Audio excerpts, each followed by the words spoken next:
Hello everyone, this is Sukruti Joshi. Our today's topic for this video lecture is qualitative tests of proteins and structure of RNA as well as DNA. So we will take a look first that what do you understand by qualitative analysis and what do you understand by quantitative analysis. So analysis basically means identification of the compound, and which can be again divided into two different types. Number one, which is known as qualitative. Number two, which is known as quantitative. So here what we will take into look is quantitative analysis of protein or normal qualitative tests of protein. What is the actual meaning of it?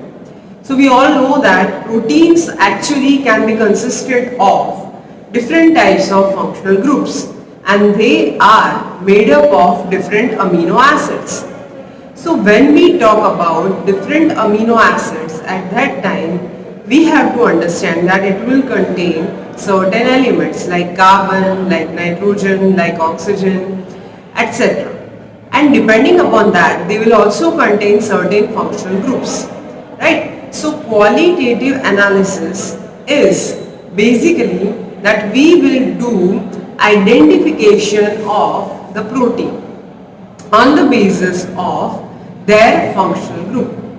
Okay, so here proteins are basically made up of amino acids which are made up of amino and carboxylic acid. So they can be combination of amino as well as carboxylic acid groups, right? So following tests can be used for identification of protein. Say for an example, biuret test. So in biuret test, what we will do is the compound will be dissolved first, or it will be suspended in strong caustic soda. After that, when it will be suspended, when it will be dissolved in strong caustic soda, we will add few drops of dilute copper sulfate solution.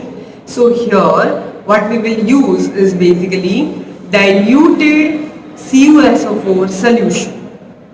Okay, so when you add that one, so what will be the outcome? So if the color changes to bluish violet or violet pink, then the protein is present.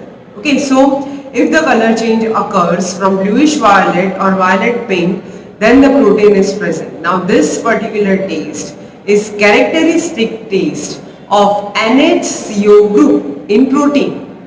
Okay, so and given by all protein that contain two or more peptide linkages. This is all about peptide chain and peptide linkages. Now this peptide chains or peptide linkages are actually combined with different types of or different groups. So here the common groups which we will use is NH2 group and carboxylic acid group. Okay, so they will both combine with each other and they form such kind of linkage. So we will determine that depending upon it. Our next taste is xanthopoietin taste. Xanthopoietin taste, so here what we will do, what is the process actually of xanthopoietin? So the given compound is heated with nitric acid and a yellow color is appeared. So when a yellow color is appearing, it indicates the presence of protein. This taste is given by protein that consists of amino acid containing benzene ring such as tyrosine or tryptophan. So here two things are there.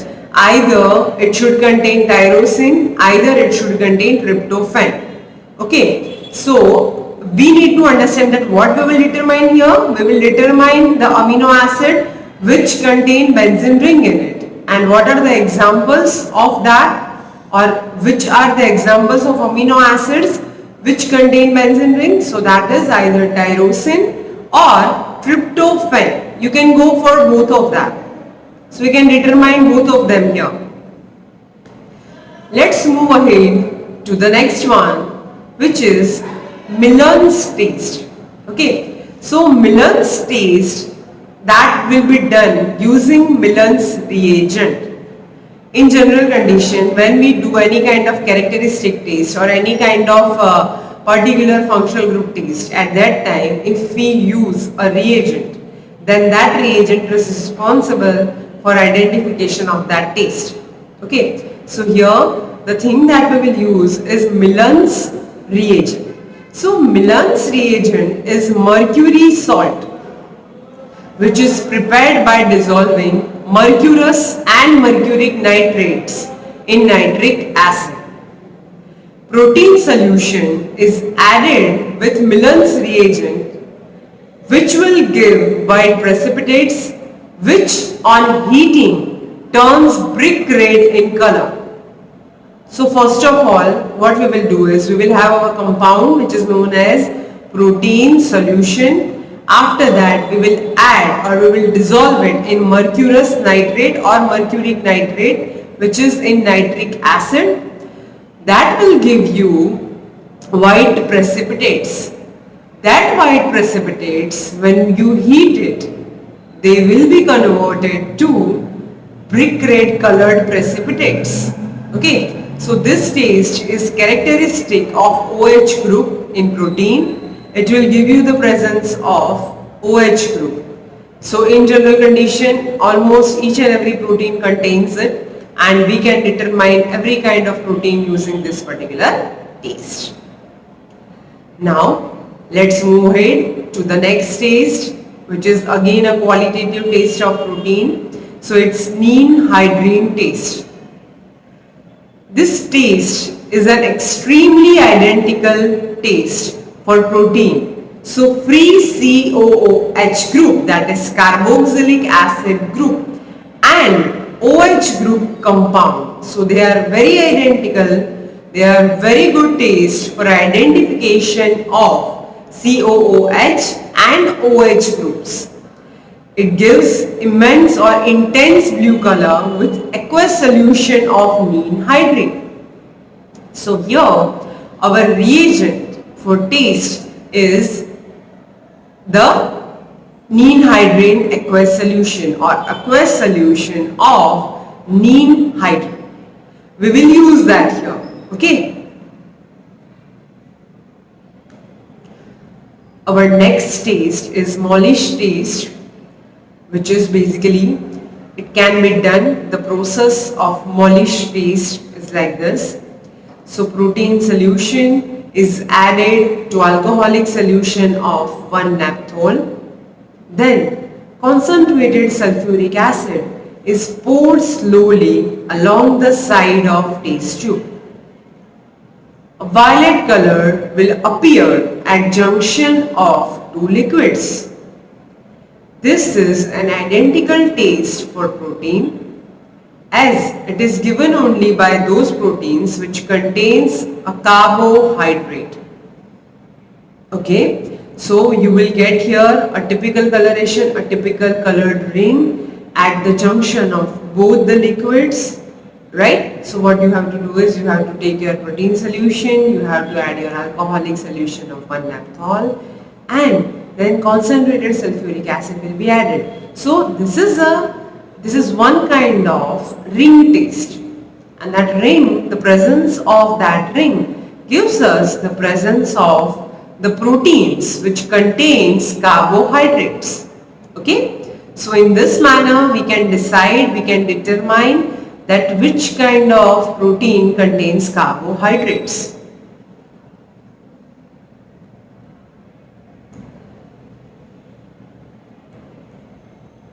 Now, our next taste is lead sulfide taste.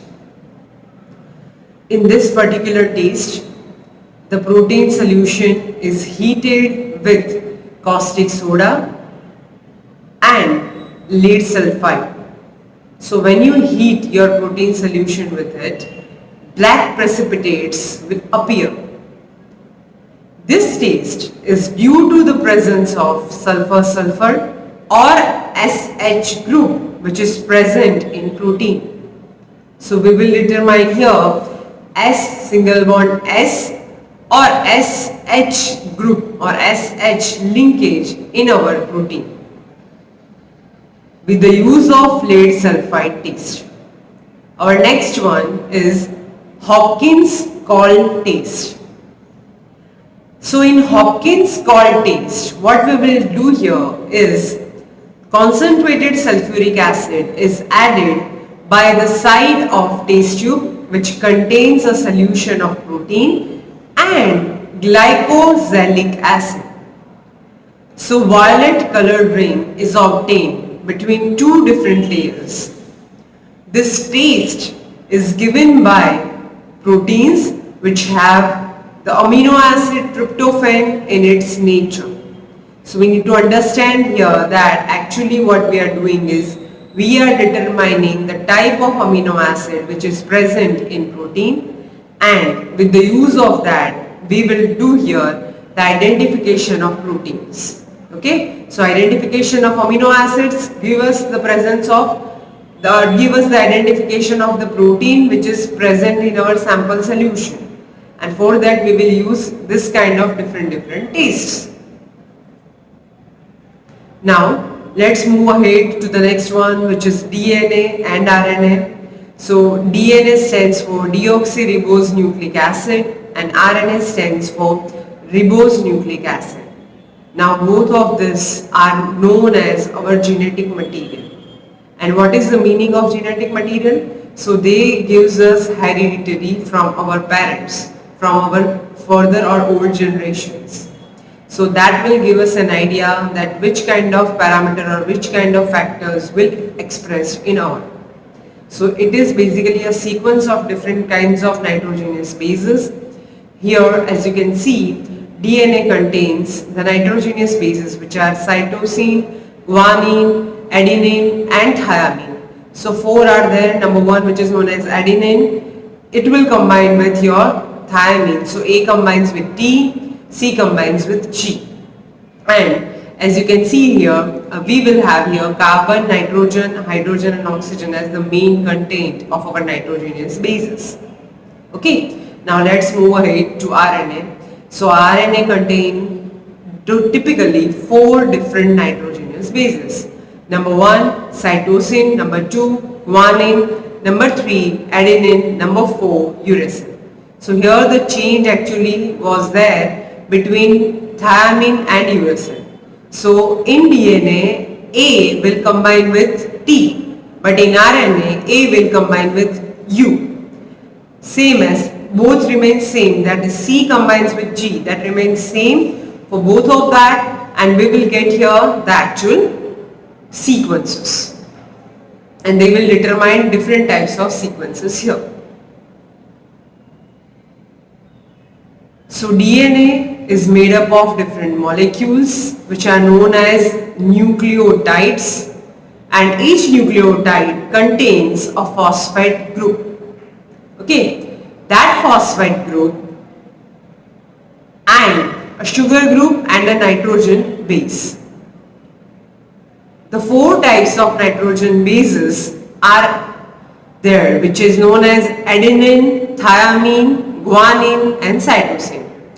The order of these bases is what determines DNA's instructions or which determines the genetic code. Here RNA contains A, U, C and G, and in the structure of RNA, uracil replaces the thymine. The codes and signaling for protein synthesis is given by RNA. So RNA's work here is to give coding and to give signaling for protein synthesis. Generally, human DNA has around 3 billion bases and more than 99% of those are the same in all people, according to US National Library of Medicine. And similar to the way of order of letters in alphabet can be used to form a word, the order of nitrogen bases in DNA sequence forms genes, which is the language of the cell. It will tell the cell of how to make proteins and how to do signaling. Another type of nucleic acid is RNA, which translates the genetic information from DNA into proteins.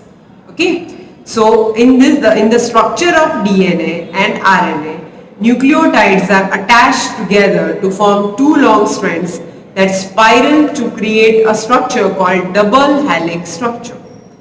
And if you think that of the double helix structure as a ladder, the phosphate and sugar molecules would be the sides while the bases would be the rungs.